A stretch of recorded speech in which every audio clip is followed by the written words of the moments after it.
Hello, and welcome to another informational discussion on the blackdoctor.org platform. This evening is part 3 of our series on sickle cell disease. This 3-part series, so if you haven't seen parts 1 and 2, please go back and check it. It's on our Facebook page, it's also on our YouTube channel. So go check out parts 1 and 2, but this is part 3. And this series is designed to educate patients, caregivers, physicians, and insurance companies about the complexity of managing and living with sickle cell disease. And most importantly, to help interested parties and stakeholders navigate pathways towards better understanding and improved patient care. This series has included topics on child and adolescent care, transitioning into adult care, and today's topic discusses the many aspects of patient care advocacy, transitioning from adolescent to adult care. Our guest tonight includes the National Football League Super Bowl champion and MVP Santonio Holmes, who is a father of a son with sickle cell disease, and of course, our friend of the program, sickle cell patient and wellness advocate and author, Adrian Williams. So I'm going to bring up our guests, and we are going to begin tonight's discussion. Welcome to the both of you. Antonio with the Third and Long Foundation, Adrian, of course, always a pleasure to see you here. So welcome to both of you this evening. How are you doing? Doing great. Always an honor to be on the BW blackdoctor.org platform and advocating for patients who don't have a voice around the country. So it's such an honor to speak for them and work on their behalf. So looking forward to it. Absolutely. Yes, sir. Ellis, thank you for having us on blackdoctors.org. Oh man, really appreciate it. It's been a great time being able to be an advocate and to just say, what really matters to us in our community, and the opportunity to have a voice for a community that does not have a voice, getting a chance to speak volume and showcase that we care about this disease and we care about the people with this disease. And I just thank you guys for allowing me to be on. And Adrian, your story has been a tremendous impact on me, and how much research that I continue to do for people that are actually living with the disease. And you've been an inspiration to me thus far. So thank you for sharing your stories with us, and helping the community that's in need. Thank you.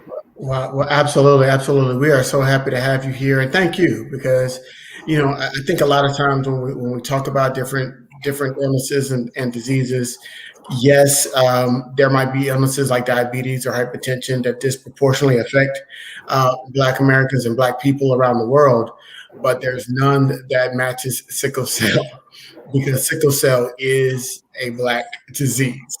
And so because of that, we have to be significant in terms of, we have to be diligent in terms of our advocacy, in terms of our advocating for our patients, for our family members, for their care, so they can continue to get the proper care that they need. And as we've talked about in parts 1 and 2, how difficult that process can be, because we know that there are healthcare disparities exist.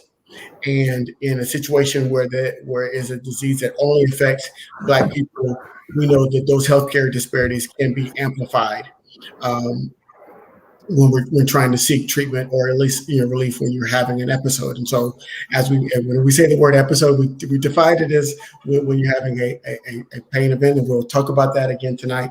But tonight I am really excited because we're talking about being an advocate. And so when we're leaning into whatever illness that we're talking about, even if we're talking about COVID, and we know COVID has been the elephant in the room and sucked a lot of the oxygen out of us discussing other diseases.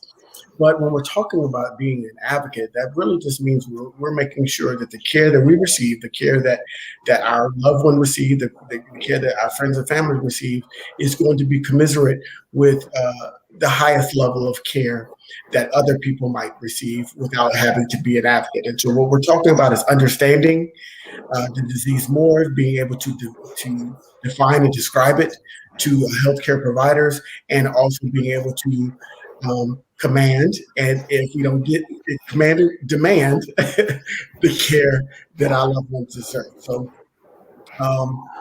I'm going to shut up, and I'm going to ask our experts here.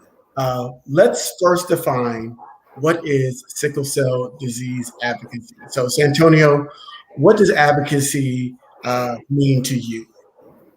When we talk about what advocacy means to me, just like we touched on at the start, it's being a voice for those that need support. Being an advocate and fighting for a cause that is near and dear to my heart shows the compassion for the people who suffer from this condition and the mental effect that it has on their livelihood and the things that it causes, like stress in their lives. These things are not normal in everybody's lives. So when you become an advocate, you fight for the right to help these individuals, learn how to navigate themselves through, the system, such as the healthcare system, and to learn to deal with their chronic issue. And you become a voice in the community so that people don't treat others with this condition any different, when they see them, but they more so lend a helping hand because they know or understand exactly what an individual that is living with sickle cell anemia is actually dealing with. So being of support and finding ways to support fundraising, being an advocate and fundraising. I have not made $1 to my name in 11 years that I've been, the founder of the Third and Long Foundation. And that is because it's not about me that these funds are supporting. We are trying to build programs so that we could educate our young kids on how to take care of themselves better. And the workforce itself, teaching these kids how to, navigate their chronic illness inside the workforce where their peers and their colleagues actually understand and can recognize, when one of the patients are, dealing with an issue or going through a crisis, and they're able to react because they are aware. And I think being an advocate is just spreading the voice and the message about what sickle cell patients go through on a daily basis, and keeping the world updated because this is a chronic disease that we definitely need a cure for. Absolutely. So, Adrian, when you hear the term sickle cell advocate, what does that mean to you? Oh, it's a tremendous responsibility. For me, it's really speaking for people who don't have a voice, speaking out for families and caretakers who may never be heard, their complaints may never be heard, and providing them a pathway to normalcy. I mean, this is really all about taking advantage of every opportunity I may have to speak, whether it be before Congress, the FDA, the NIH, or whomever it may be, and grabbing their attention in that immediate setting and impressing upon them how important this is that we provide sort of this education with empathetic stories about patients who are experiencing this in such a profound way that it elicits a response. It elicits change. So that's what we're really here to do, is inspire people who stand in higher positions than you and I, so they can really take action and deliver better care experiences to patients, because that's what's really all about. And it's just an awesome responsibility to speak for people I'll never meet, speak to families I'll never, ever meet in my lifetime. But the fact that I'm working so diligently for them and for the next generation of parents and patients to make it just a little bit easier for them in the future. So that's what this is really all about. And being an advocate, I just have to educate myself and all that is sickle cell and all that is healthcare, and in such a strategic way that I can tell you really inspire and push people to action. So it's one thing to just be speaking about these issues, but I have to speak so eloquently and so passionately that it inspires action. And that's what this is really about. I have to inspire someone to take action so I can create these better care experiences for patients. And that's what it means to me. Well, absolutely. We both of you spoke so eloquently about that. And so, I'm going to take a quick detour because we had an early question in the chat room. And I felt it was a good question because I know we've been talking about this is part 3. And again, I really encourage everybody to go to part 1 and 2. But we had a question, and I'm going to show it here on the screen.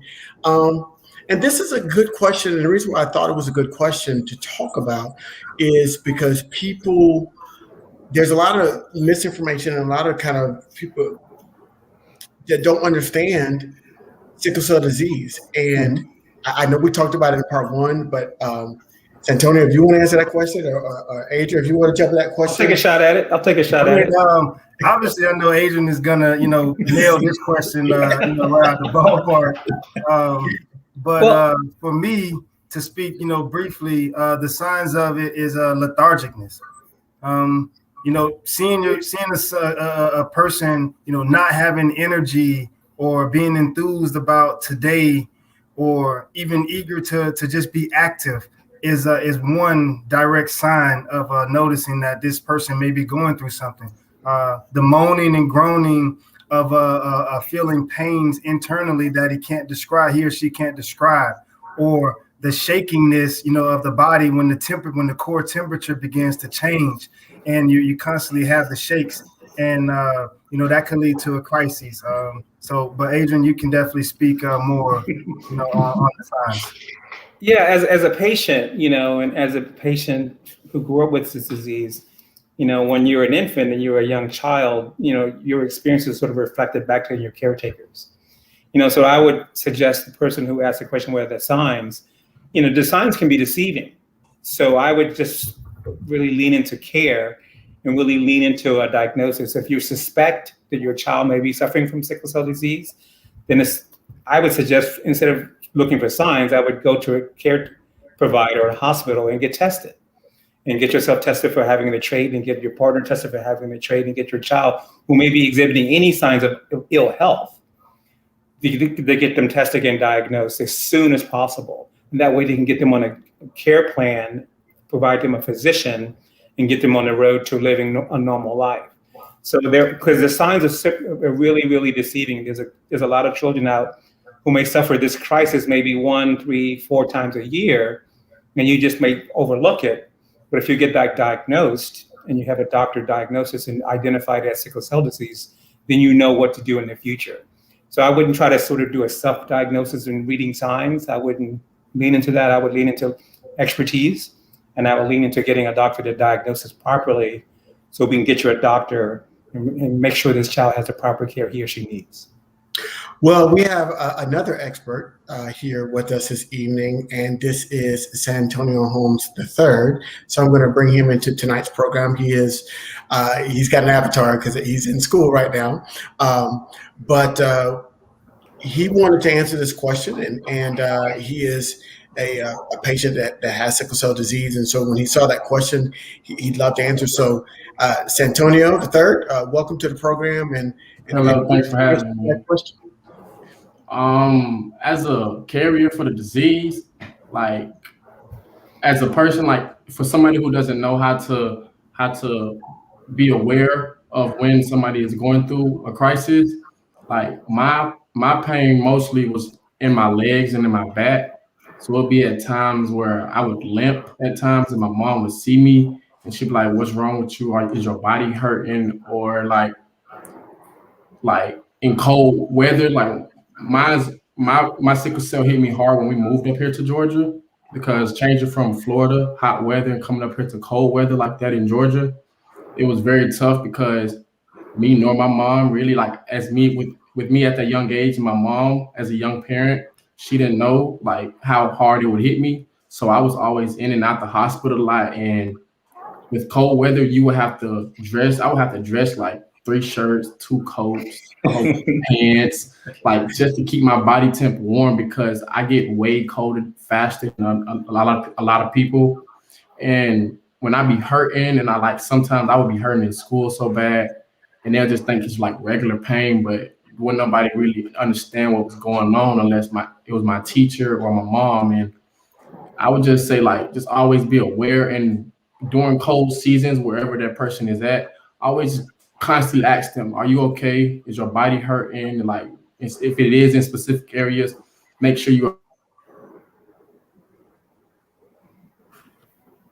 Did we lose him? I think we did. We lost your voice, TJ.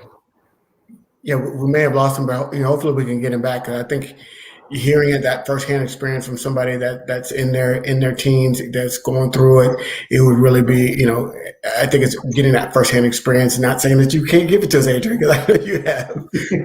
just at a different point in their journey with sickle cell disease, it's great to get that advocacy. So we definitely want to get TJ back as soon as we can. So there was another good question in the chat room, and so Adrian, for you is, will you still have those symptoms if you just have sickle cell trait? And Santonio, I know you're carrying that trait, so maybe you can speak to that as well. As like, do you still have those symptoms if you just have the trait versus if you have full-blown sickle cell disease? Absolutely. I struggled, growing up in Florida. Like my son said, it was always hot. So I had to deal with my body overheating all the time as a little kid and running around and playing outside every day.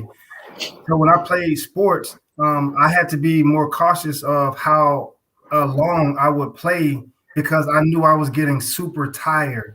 I knew that something was just wrong that I couldn't explain to anybody, but my pains mostly came here in my forearms and down in my lower legs. And I knew that was a sign for me after I realized what my son had been going through, that these were similar things that as a kid that was affecting me. So as I got older, I had to be mindful of where I lived, but more importantly, how I carried myself, because when I'm out playing football in the National Football League, I may look tough with no sleeves on and it's 25 degrees, but I'm struggling. But because I understand how I perform in the type of material that I wear, I have to, play accordingly. So if I'm always bundled up with a jacket and I'm always trying to stay warm, I'm trying to keep my core temperature and my focus on performing so that I can get right back to the heaters on the sideline. Right. Keeping extra heat pads in my shoes and my hand warmers. So those things were prevalent that I had to make sure that I was aware of, and those things really hit hard. And I learned that I suffered these same issues that my son was going through because I experienced them as a little kid. Yeah, if I could, Vaseline? Did you Vaseline up before you? No, we had this thing called warm skin. Vaseline actually it made it slippery for me as a receiver to hold on to the football. Gotcha. So I couldn't wear Vaseline. We had this thing called warm skin that I would put on, and as your body starts to activate and perspire, it keeps the core temperature warm, and it don't allow the heat. The cold air to penetrate your skin. So that kind of helped me as I played in the cold weather up north. Gotcha. I need some of that. Oh, absolutely, man. No, but it only works if you're active, though. I figured that out the hard way. You can't just put it on, just go outside and just think it's gonna work. No, you gotta perspire. You gotta sweat a little bit. You know what I'm saying? Because it's like a lotion. Okay. It's like a body lotion, but it absorbs in the skin, and once you start to perspire, it warms the body. It keeps the core, you know what I'm saying, of your body protected. So it was actually a pretty good thing that they used. I want to add to the sickle cell trait thing and sickle cell symptoms. The most unfortunate part of this disease is the fact that it manifests itself so differently in every patient. So, when we're trying to figure out diagnosing with someone with the trait versus someone with the disease, this disease is so crafty and so specific to specific patients. So my crisis may completely be different than Santonio's son's crisis. The frequency may be different. The severity may be more different. The location of the pain may be more different. So that's why we really have to lean in and embrace sort of testing and diagnostics, because mine may not look like his, and hers may look different than the other person's. So that's why it's really good to build that great relationship with your caretaker and your physician, so you can really talk about your symptoms and how it's manifesting itself in your body, and explain that to your physician. So when you're experiencing a crisis, it's familiar to them because they've seen this. This is how it works here. Some people have more frequent crises, more severe crises. Some people have longer crisis and shorter crisis. Some people have crises they can actually play football in a crisis or go to school. So it's just so different in so many different patients. So that's why I'm always suggesting people get tested, people get screened, so they can start the conversation with their physician there, as opposed to going, hey, I think I might, what are the signs? Am I reading the signs correctly? I'd rather people just say, if I suspect, I'm going to go get tested and go get screened.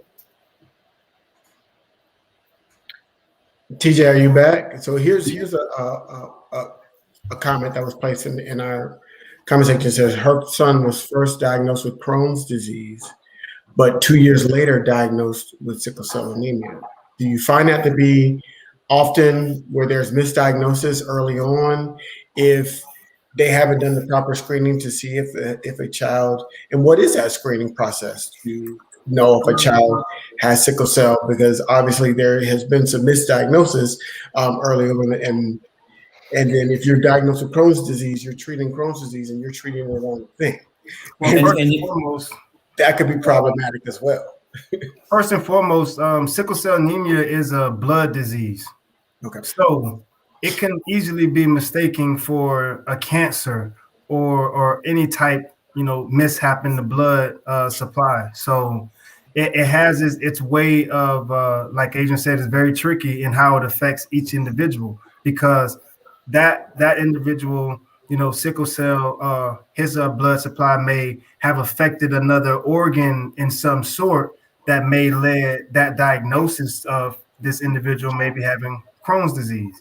Not understanding, what triggers what, having sickle cell anemia, but it is a direct blood disease that can cause many complications, in any individual, that walk on the face of this earth. And because we speak so high on it being mostly effective in the African-American community, is because we are a minority in a group of minorities having a disease that is so prevalent to hundreds of thousands of people, makes it seem that this is just one big focus in a community that is affecting, one specific individual. But there are multiple individuals that are living in the world, no matter what your race is, that you carry this sickle cell anemia, whether it's thalassemia or it's sickle cell anemia or the disease in itself.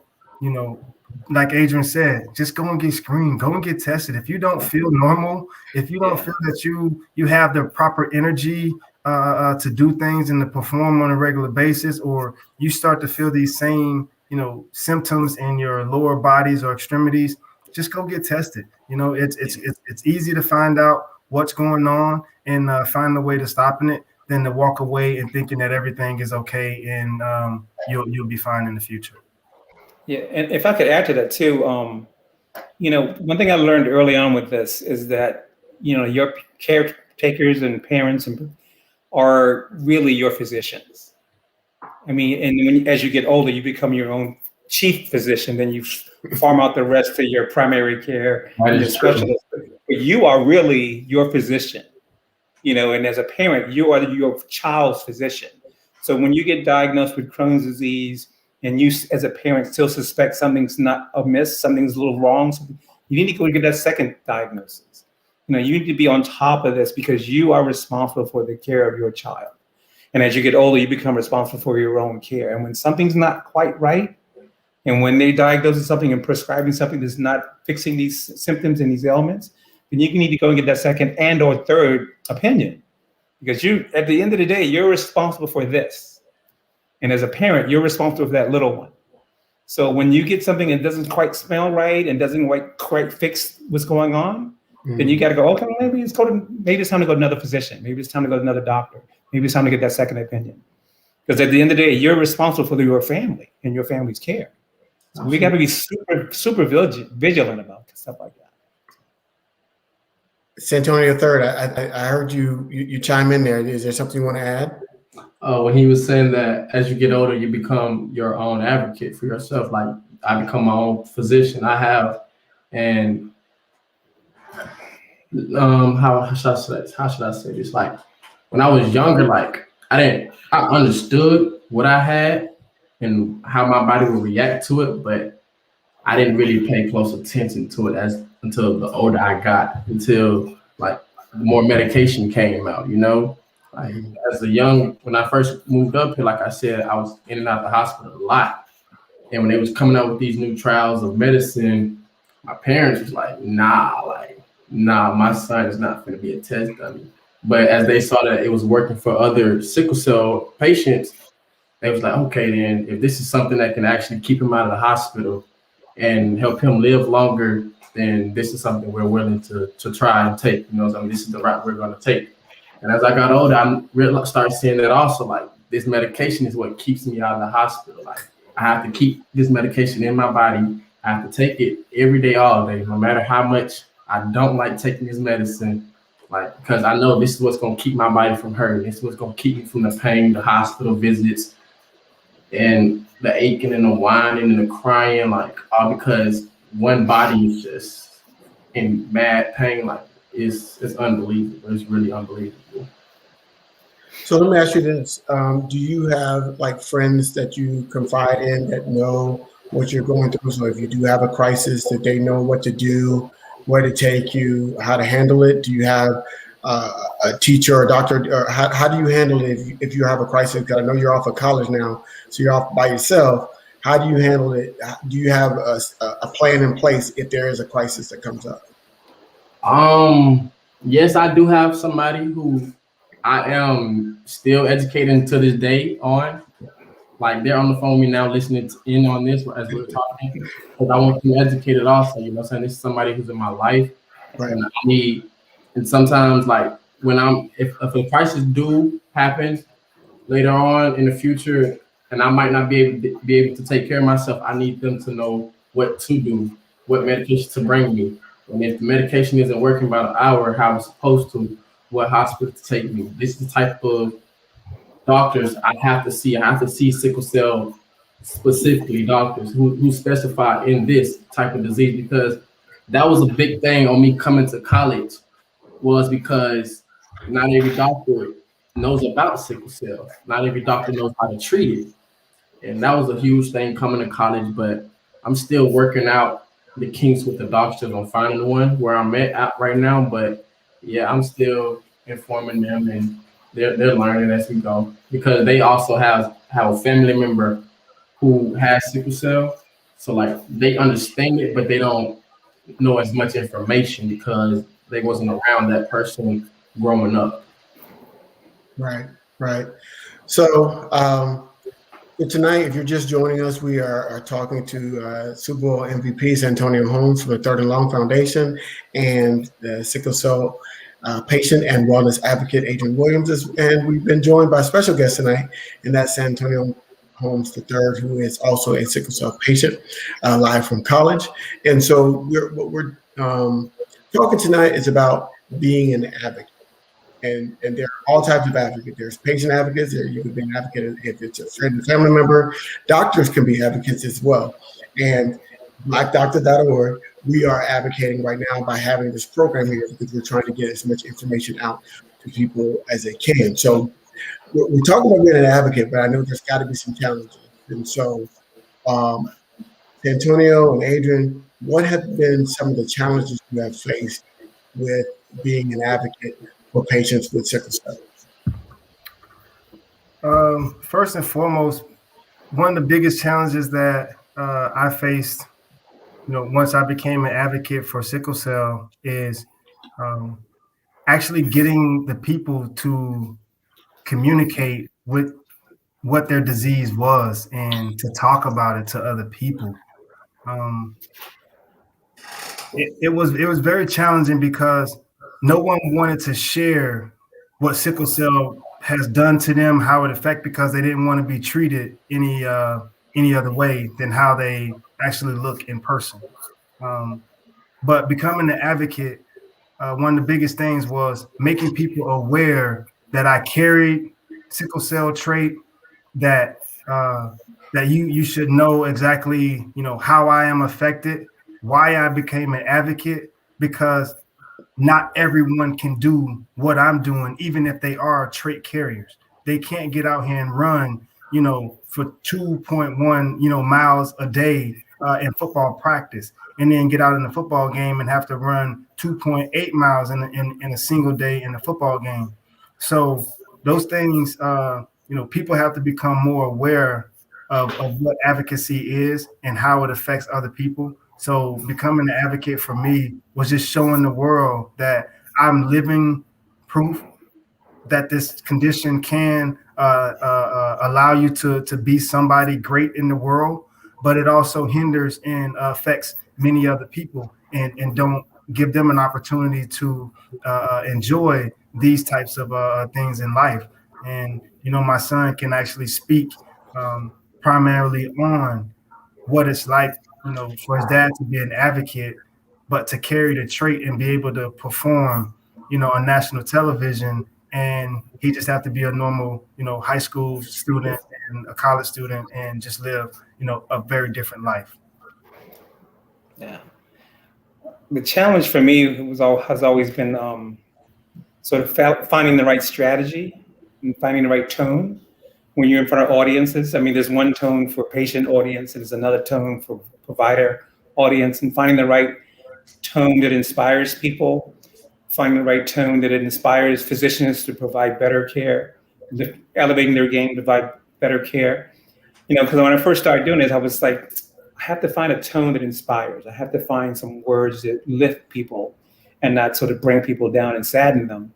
And I have to find a tone with physicians where I want to inspire them as opposed to make them feel bad. I don't want them to leave the room going, wow, he made me feel really bad about not taking really great care of patients. And I did that for the sort of earliest chapters of this career of advocacy. And then I said, I got to find a tone. I got to find the right tone that it lifts and inspires people.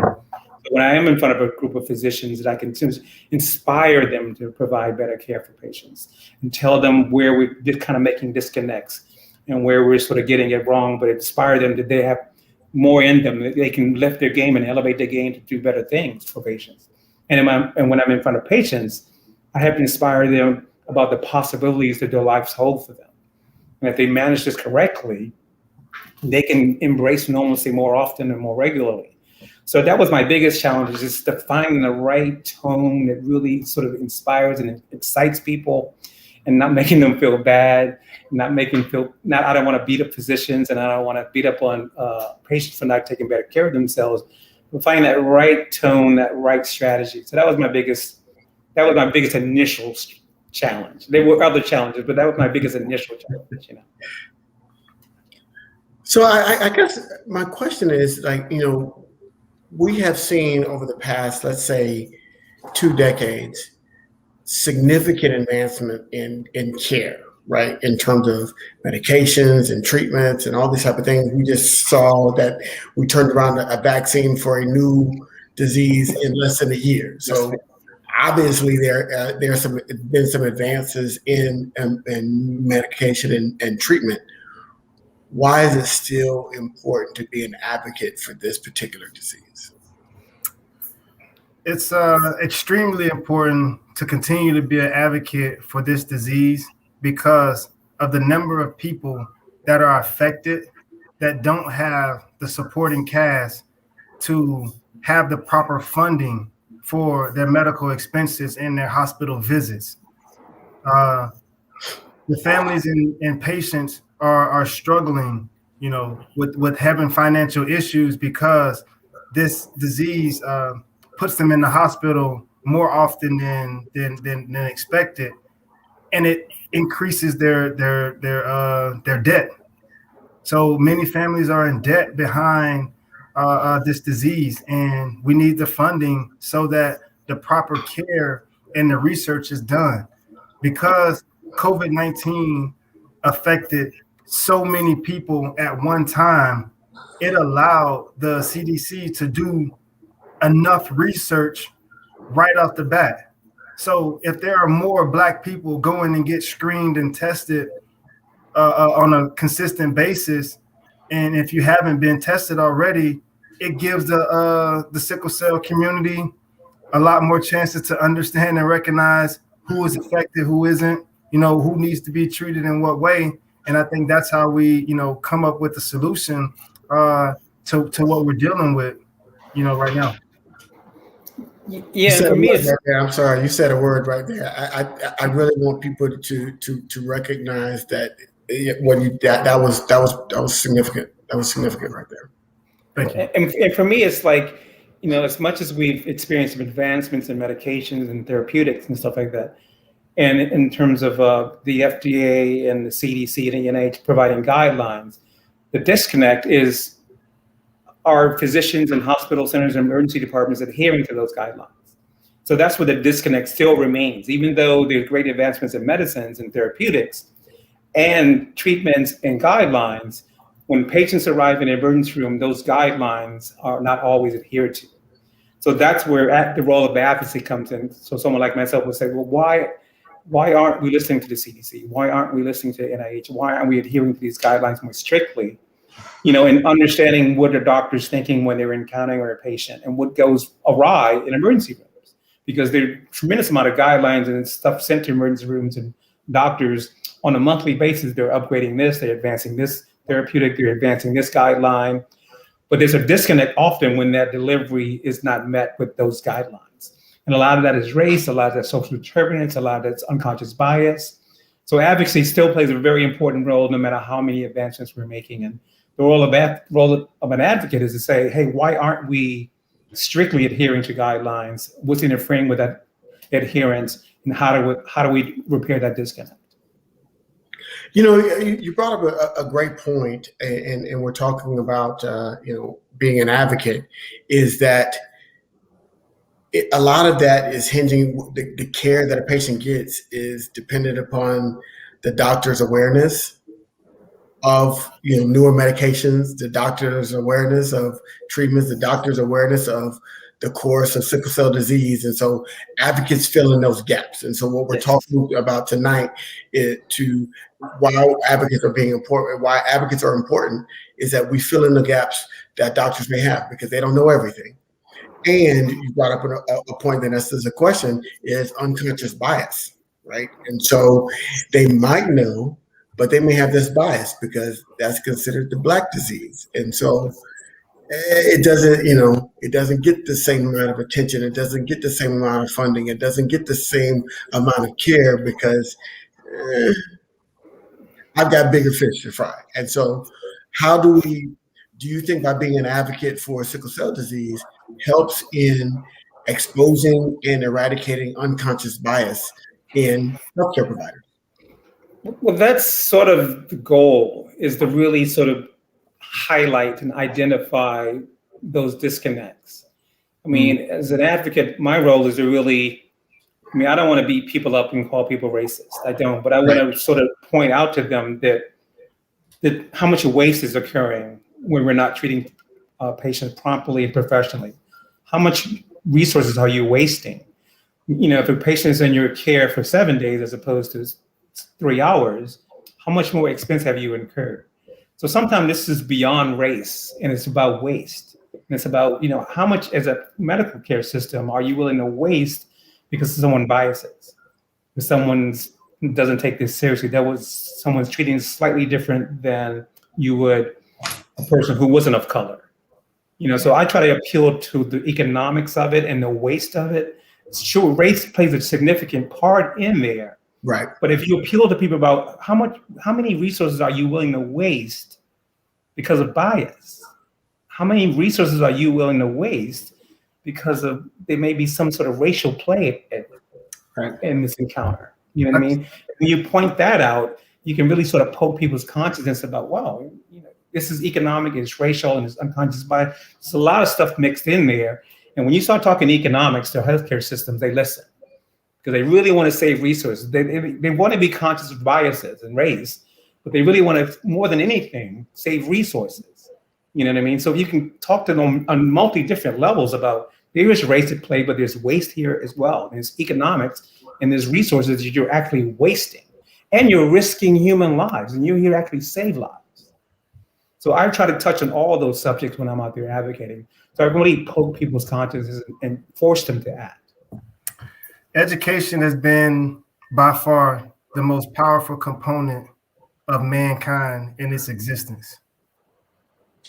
If there's a doctor who refuses to educate himself about the support that he has to give and the proper care that he has the fiduciary responsibility to take care of an individual that is suffering with sickle cell disease, then I hold that person solely accountable for the life expectancy of this individual that is in his physical care. So if you're willing to educate yourself on what it takes to support someone with sickle cell, because you are the nearest physician that is the most similar to caring for this individual at this particular time, then take the time to educate yourself. Find the proper resources in your community so that you can put this individual in the perfect position that they're willing to be able to succeed. Because some other doctor or someone else that you have in your resource pool is actually right in line in understanding how to care for this particular individual. So it is your responsibility as a doctor to educate yourself on the care and what it takes to care for a patient with sickle cell. It's just you both brought up some points in your answers in terms of the economics, right? And so, as an advocate, Adrian, you're saying, okay, if I go and if I advocate properly, that could cut down a hospital stay from days to hours. And as Antonio, you talked about, hey, people don't have resources. And those hospital stays cost money. Going to the emergency room costs money. The medicines cost money. All of these things, and so those bills add up. And we all understand the number one reason. And I'm just going to give you all don't know this. I'm telling you this today. The number one reason people file bankruptcy in this country is for medical bills. It's not for any other reason. Medical bills are the number one reason people file for bankruptcy in this country. Look it up if you want to challenge me on that. And so you're talking about somebody that has sickle cell disease that could potentially have frequent hospital visits, frequent hospital stays. Those medical bills can add up. And so being an advocate can reduce the number of stays, can reduce the lengths of stays when they're at the hospital, and therefore reduce the overall cost to them and their family. So that's part of the importance of being an advocate when we're talking about this particular disease. Antonio?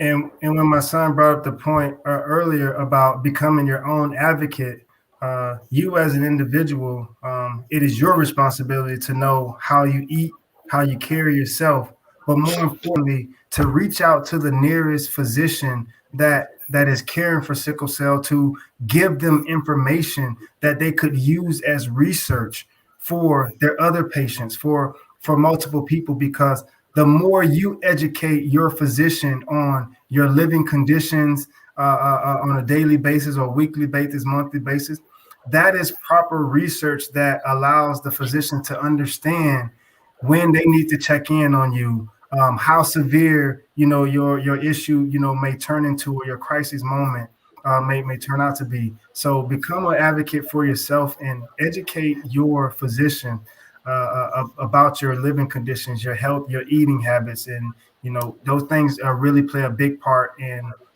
doing research, for finding the cure. Absolutely. Antonio III, are you with us? Yes, I'm still here. Okay, so let's talk about that transition. So you went from being a child and teenager. Now you're off on your own. Okay. How has that transition been for you with regards to when you're at home living with your parents?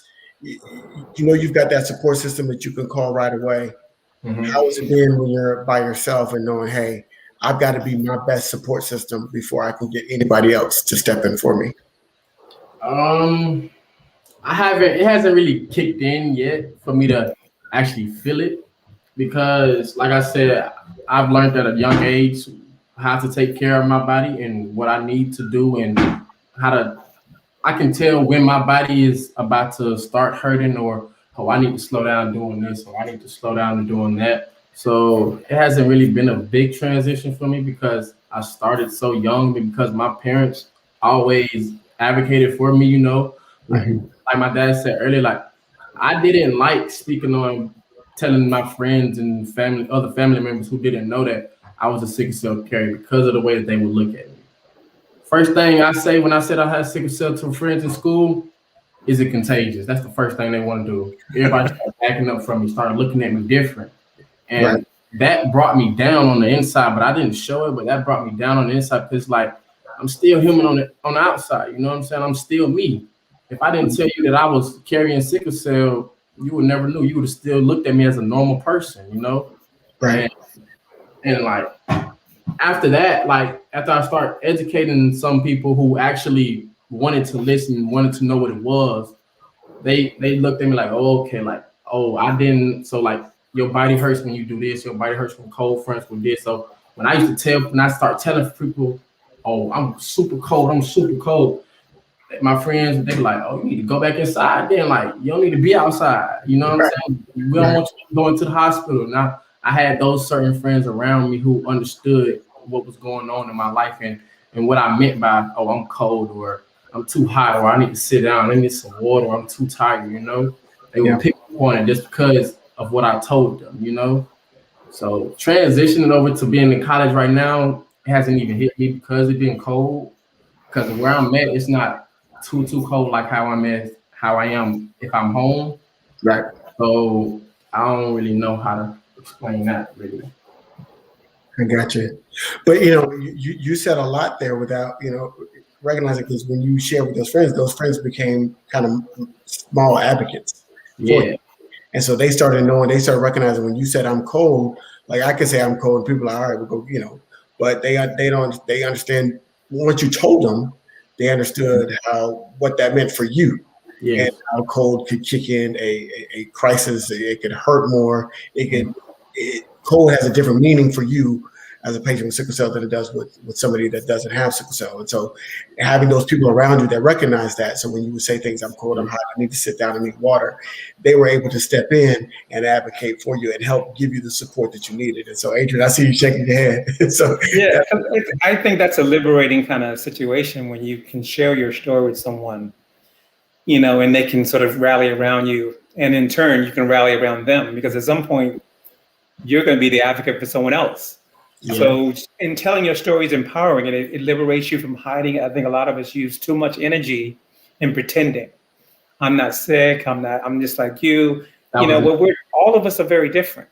So, once you liberate yourself from that pretending status and you say, this is what I have and this is what I'm dealing with and I'm managing it, you're like, wow, you're relieved, because you're spending less time and energy trying to pretend to be, I'm okay, I'm fine, let's go, let's hit the club, let's go out, it's cold. You say, no, I'm free from all that now. I can just be who I am, be free, and start taking care of myself. And the people who are really my friends are going to help me take care of myself.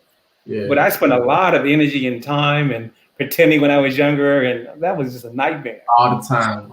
That was a nightmare. But the moment I said, hey, this is it, I am who I am, and this is what it is, and you either ride with me or you don't, that's when I had real friends. Yeah. That's my real dogs. So it's a liberating thing. And I suggest all patients sort of liberate themselves from that pretending status and just say, this is what I am, this is what I do, this is what I got to do to stay healthy. And if you're riding with me, you're riding with me. You ain't. It's deuces. Helped me decide a lot of my real friends when I was able to tell them that I had sickle cell. And I didn't realize how big sickle cell was when I was younger. Like my dad had the foundation almost every year when he was playing, we would go there and I would never really interact with people. People come and ask me questions and I don't want to talk. I don't want to be on no cameras. I don't want to take pictures. I don't want to do none of that.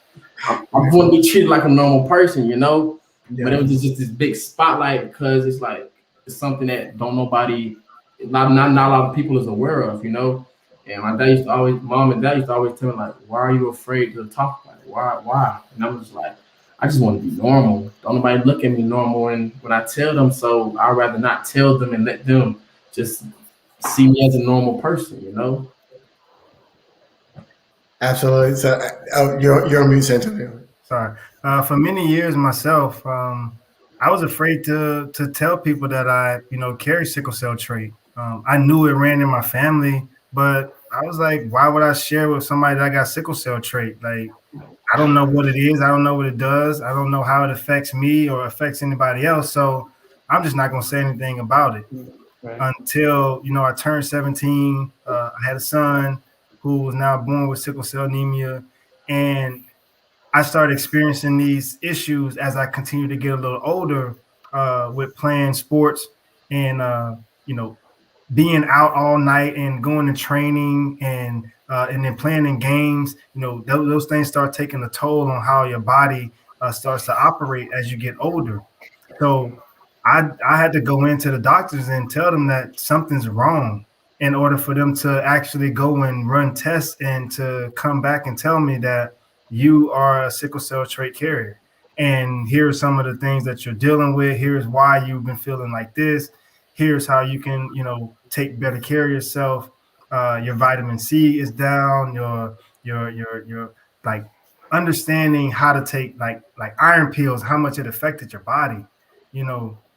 I didn't take medication. I didn't take pills growing up until I really understood that I was being affected by this trait slowly and surely. But I had to start taking better care of myself by getting the proper nutrients in the right, vitamins inside of my body. Yeah, the pills play a big part, a big part into our lives because when I was younger, when we first moved up here, I started off with folic acid, then on to penicillin, then on to allergy medicine, then on to like 4, 5, 6 other medications. So now I'm taking 11, 12 pills a day, Mhm. and the daily person, you taking 11, 12 the pills a day, you're not going to want to take that every day, Like it's a big challenge. It really is. And last time we went to a sickle cell event out in Memphis, I spoke on that a lot to the younger kids, like take your medication because I know some days I miss mine and some days I look at it and be like, bro, I don't even want to take this. Like I'm tired of taking it. But I understand and I know why I need to take it, but it's just still like I'm tired, man. I've been taking this since I was just a little kid and I had to take this for the rest of my life, And I didn't like taking, I still don't like taking 11 to 12 pills a day. So I voiced that to my doctors and they told me like, okay, you don't have to take every last pill, but these are your main ones that you need to take that's going to really keep you out of the hospital. And I try my best to keep up with those, even though like I still don't like taking pills. Like it's just too many. With those 6 still, I don't like taking those 6 still. That's a lot. I mean, I can say, even as when I'm trying to do things for just stay healthy and take vitamins, if it gets to be too many, Yeah. it may or may not happen. So It won't happen. so that's a lot, and so that raises an interesting point, Adrian, that I want you as we're kind of coming towards the end of our hour, is that the mental side of it, right? And when you're being an advocate, part of being an advocate is helping the patient with the mental aspect of it, being a support system to say, hey, you can do it. This is for your health. Because, right, 11 pills a day, every day, it's a lot of pills, right? And so, and they get tired. And the hiding you talked about earlier, the not trusting friends, because if you share something with them that's personal to you and how they respond to you can make you pull back. And so all of those things come into, and it affects how we see ourselves, how we see our disease, how we see all of those things. And so how do we help as advocates? How do we help patients deal with the mental weariness and exhaustion that they have by dealing with sickle cell every day of their life? Well, first of all, we have to really acknowledge it. I mean, a lot of energy is spent ignoring it. I when I speak to patient groups, I talk about the brokenness the disease can leave behind.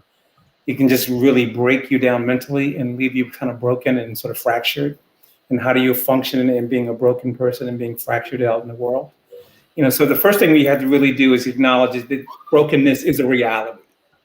It occurs in all of us, not just people with sickle cell disease, but people experience traumatic experience, and it has the ability to break us. But with that, we have to also realize that, we are a tenacious culture. We are strong and we are resourceful. And when faced with challenges, we have two options. We just simply have two options. We forge on, we find some courage, we find some wind in our sails, we find some support systems around us and love from our family and friends, and we forge on. Or we stop and we turn around and we go back. This life has too much potential to turn around and go back. It just does. So if it's 12 pills or 20 pills or 12 pills an hour, I'm forging on because my life has so much hope and potential. And and my responsibilities to this world and all the gifts I've been given, I'm forging on. And we need to inspire patients to forge on. That there's so much potential and possibility out there for them, waiting for them. Their blessings are waiting for them. So this is no time to give up. 12 pills is a lot, but I think this young Santonio, the third, has great potential. He has great gifts to give the universe. And they're waiting for those gifts, man. So it's no turning back. There's no turning back. We got to forge on, man. You owe the world. The world is waiting for your gift. And parents have to tell their children that. The universe needs your gifts. You are here for a reason. Yep. And we have to tell children that. One of the biggest challenges is mental health, is anxiety, depression. You can go down the list and name all the outcomes and what affects the individual on a mental aspect. Their ability to some days not want to live, not want to continue fighting, like Adrian is talking about. I've had those moments, and I'm pretty sure many other, sickle cell patients have had these moments. And I became an advocate because I know how hard it is to live with this condition and not be able to do what it is, because God had given me the gift to understand what someone else would go through with this full condition. But more importantly, here's what you can do to support this individual and many other people like them. So I go out and I travel the world, and if I'm in a city for more than 5 days, you better believe I'm going to schedule a hospital visit just so I can go in and see if there are sickle cell patients in this particular city that I'm in. And I do that because I want them to understand that I care, that someone cared, and would like to showcase their voice and just share with them how important it is to keep fighting, for the life that you're striving for, because someone else is dealing with a condition that they can't get out of, or they're willing to fight for as long as their parents want to see them just continue to just be there. So if there's a disease that is hindering, that individual, they continue to fight for life. And it is important for you as an individual with sickle cell to continue to fight, because I know how difficult it is to deal with all the mental issues and that we face, in today's society. So I think it's an excellent point. And I think we have to understand that just like hypertension or diabetes, there are treatments that are every day that you have to understand. So if you have diabetes and you know about taking those insulin shots or testing your blood sugar, that's something that you have to do every day. If you have hypertension, you've got to take your medication every single day. And so there's so many things that we have to do for our health every day, even if it's just exercise. To stay healthy, you've got to do something every day. So yes, 11, 12 pills are a lot, but we're all doing things every day for our health. And so think about it like that. I want to give you an opportunity as we're wrapping up here for you two.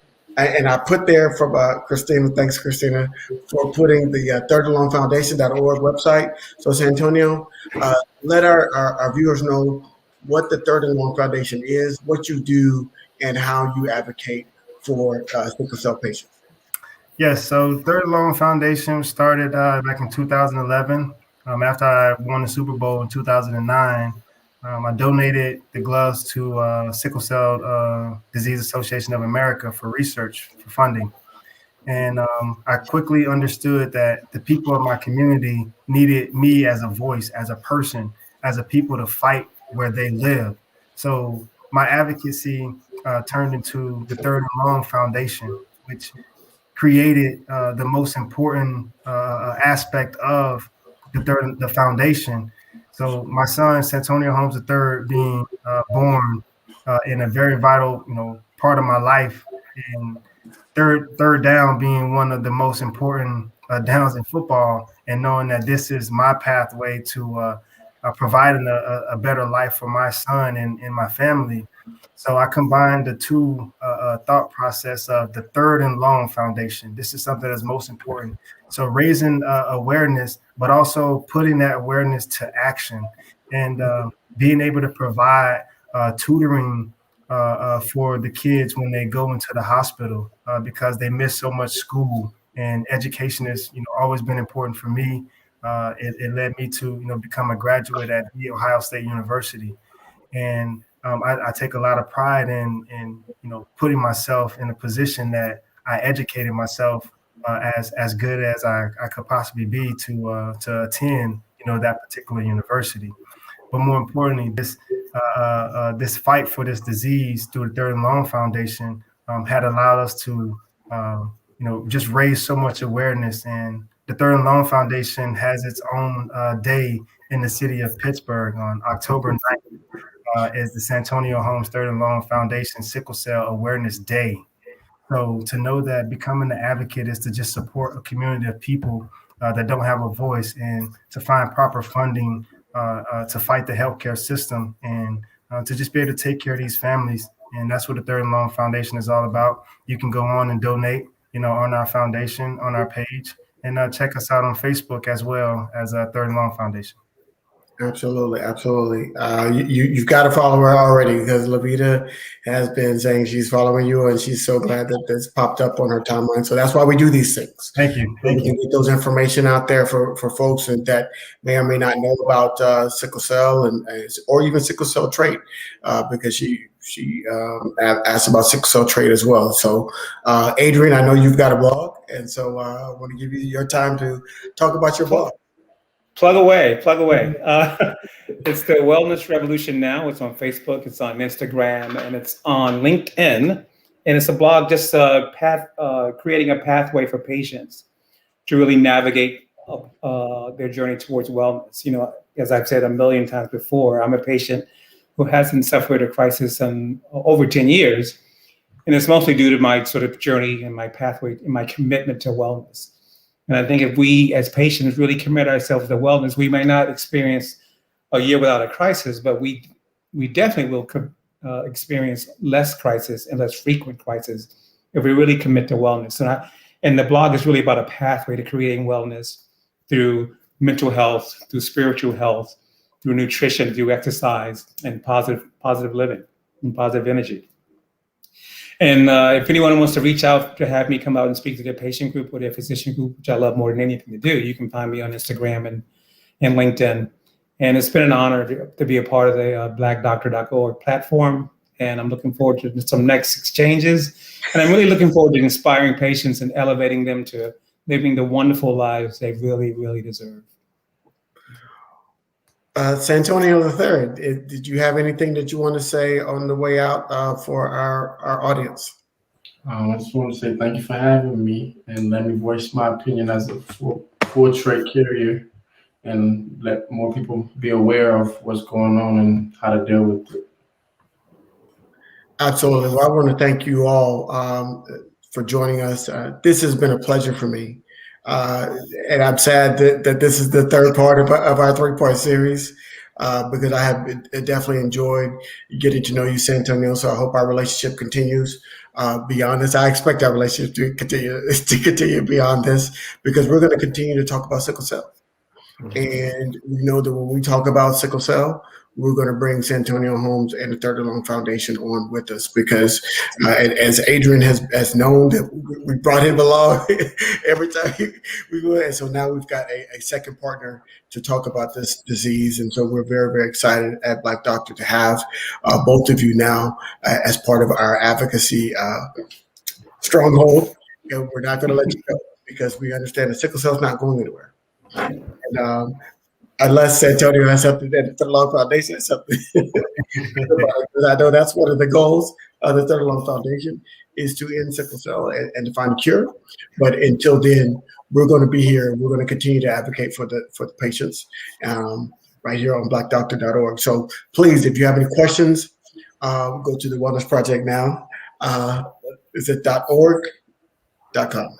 .com. The wellnessrevolutionnow.com. Wellnessrevolutionnow.com, or you can go to the Third Long Foundation.org to find out more information about sickle cell, or you can also go to blackdoctor.org as well. So I want to say, as we sign off, thank you all for joining us.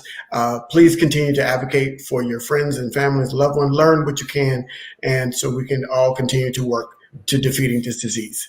Thank you for joining us. Thank you. Thank you, guys, everybody.